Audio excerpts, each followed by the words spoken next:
Actually unprotected. What we're trying to do is actually show the safety message of the advantage of having fire safety sprinklers in your home, and how it actually would prevent you from not being able to get out of your home. So as we go through the demonstration here, we're going to light the first one here on fire.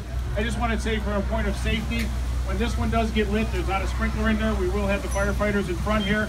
You are going to feel a bit of wave of heat that actually comes out of this here. So try not to panic too much, but it is going to get a little bit warm here. So when they light this one, you might want to take a couple steps back. But the firefighters, when it does start to get going a little too much, they will put the fire out, okay?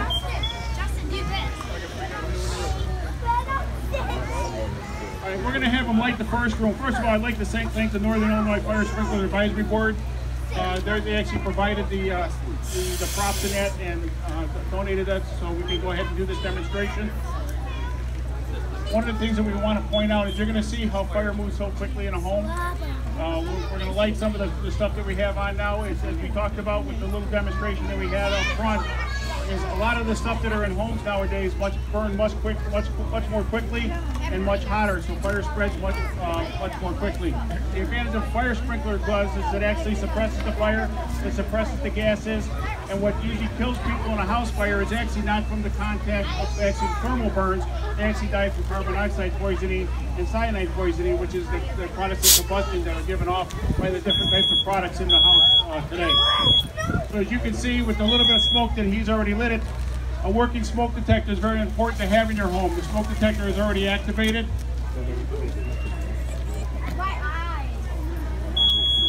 Okay, so our smoke detector is activated. And all you kids, if you heard that safety message, when our smoke detector activates, what's that telling us to do?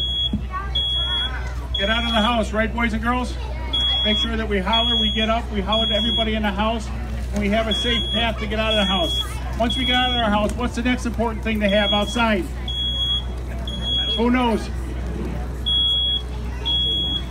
Right, make sure we have a meeting place outside, right, so that we know that everybody in our house got out safely. So we hear that smoke detector. If there's a lot of smoke, we stay down low, correct? We crawl below the smoke, we find a quick path out. How many different ways should we know how to get out of the house? How many different ways? 2 different ways, right? We should have at least 2 different ways to get out of our home. So as the fire starts to grow here, obviously you can see it's giving off a lot of gas. With products of combustion, it gives off carbon monoxide. Carbon monoxide, as the levels of carbon monoxide start to go up, it can cause people to become disoriented. So it's not just the smoke that's going to do that, it's actually the products of combustion that's going to cause that. Most fire victims are actually found close to an exit. They start heading in the direction of travel towards a doorway or towards a window to get out of a home, and they're usually overcome by the high levels of carbon monoxide, and then they collapse. And a lot of times the first places we check are just inside doors and windows to look for potential fire victims. So as you can see, the fire is just crawling up the side of the wall there. It hasn't yet got to the drapes.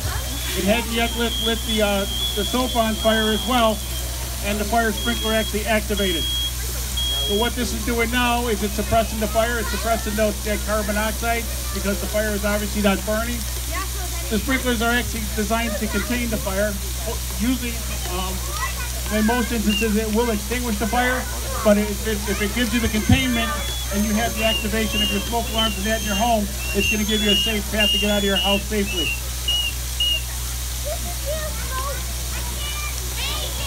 So what we'll do with the second demonstration then is we'll go ahead and light the second room. We'll have a smoke detector in there, but they don't have the protection of the fire sprinkler. And you'll see we'll get the same type of fire growth that we had, but you'll see what's going to continue to happen as the fire grows.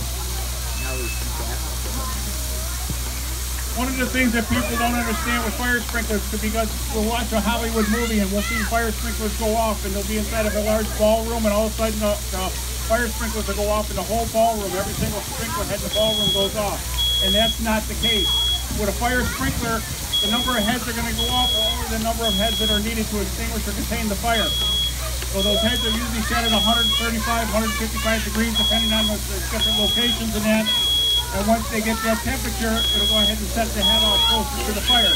If it only needs 1 head to control the fire, just 1 head's going to activate. So if you have a sprinkler system in your house and the fire starts on your main floor, 1 sprinkler head goes off, they're not going to go off throughout your entire home. They're just going to go off where the fire was located at.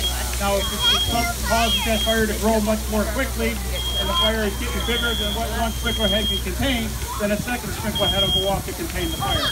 So each head has a fusible link in it that when it's heated to that temperature, actually activates that sprinkler head. So here we have this one, you're starting to see the fire growth. We're starting to see the same fire growth that we actually seen in this container. And now we're going to go see the fire kind of go up the side. Temperatures are going to start to rise. You're going to see the grapes catch on fire, and then we're also going to have the sulfur catch on fire.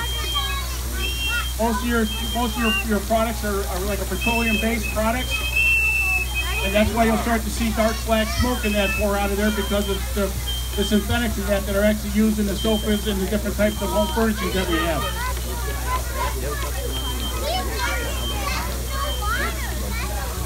So as the fire grows, the temperatures in the house continue to increase. Obviously with fires, as you guys can see, any type of wildland fires, wind plays a big factor on how wildland fires go. So tonight being a windy day, we have to be extra careful because obviously this fire is going to grow a lot faster, and if it starts to get outside of it, it's going to affect the fire broke as well. So now we have our drape going, it's going to go up across the ceiling, and then you'll start to see what they call rollover. If you look at the top ceiling level now, you're going to start to see the flames roll across the top of the ceiling. That's going to roll forward until we get to the front here. We did put a piece of plexiglass up here to kind of contain some of that heat and that fire.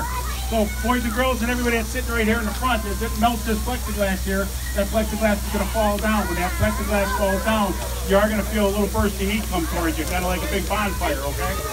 So once we start using that plexiglass, we'll have you guys kind of knock this down a little bit. So what we talk about, what flashover is, what happens in a room is everything has an ignition temperature. As the fire continues to grow, it rolls across the top of the ceiling. As you can see, the sulfur right now is what we call off-gassing. It's starting to get heated to a temperature that it can actually, it's going to go ahead and ignite. Now we have flashover where everything in the room at one time ignites. We'll go ahead and knock that down.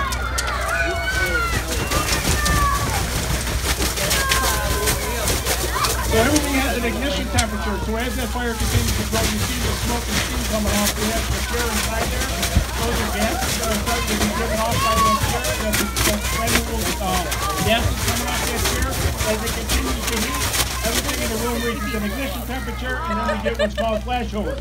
So we could have temperatures as high as 1,000 degrees at the ceiling, and when the room flashes over, that whole room becomes 1,000 degrees. So I may have 400 degrees at the floor, and 1,000 degrees at the ceiling, but when that room flashes over, that whole room is at 1,000 degrees. A firefighter can't be more than a couple feet inside of the room when it flashes over. Our gear only protects us for a limited time, for a limited exposure. If our firefighters are too far in that room and that room flashes over, it's over to where it will cause them to burn.